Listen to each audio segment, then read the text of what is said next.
Il y a un an, l'Union européenne ouvrait ses portes aux réfugiés ukrainiens. Les 27 ont dans la foulée activé le mécanisme de protection temporaire, une décision sans précédent qui a permis aux 4 millions d'Ukrainiens qui ont fui les combats de s'installer dans les États membres. 12 mois plus tard, la commissaire européenne en charge des affaires intérieures tire un bilan de cet accueil.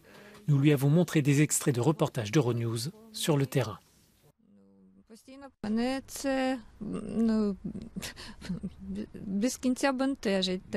Я не можу мати спокій, бо мені постійно приходиться якісь робити папіри, які то закінчуються, то кінець року, і я не маю ніякого спокою, щоб займатися навчанням та вихованням доньки. So basically, what can be done, in your opinion, to fasten these procedures that the refugees are facing?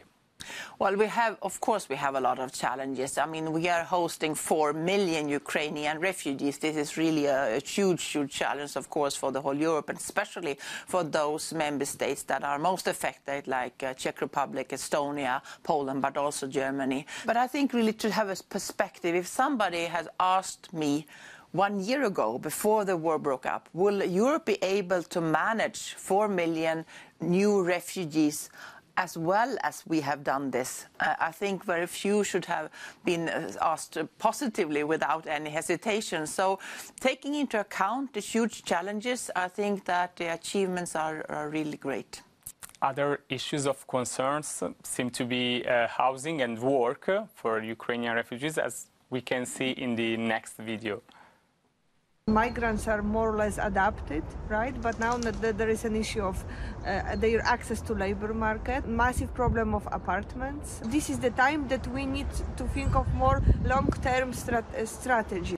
But I think this interview really shows where we are right now. We are moved away from the emergency situation and are now into dealing with other issues. We have already more than 600,000 Ukrainians working. We have another like 400,000 that are registered in the public employment service. So that means that approximately half of the refugees in working age are more or less on the labor market. That's not so bad, but of course we need to do more.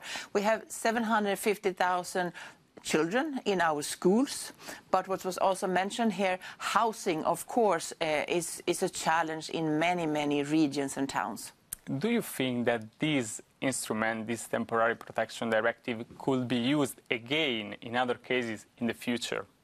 Yes, I think so. I think it has proven that it works. I mean, just imagine if you compare to 2015, for example, where people were fleeing from the war in Syria, and the EU did not activate the temporary protection directive that existed already then but was not activated. And that left us also in a situation where we were very much divided on the issue on migration and refugees and asylum. And a lot of asylum systems were really clogged up with a lot of asylum applications. There were long waiting times.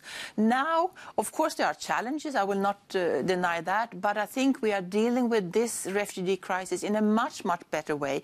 Maybe it's not even a crisis, even though it's the biggest number of refugees since the Second World War.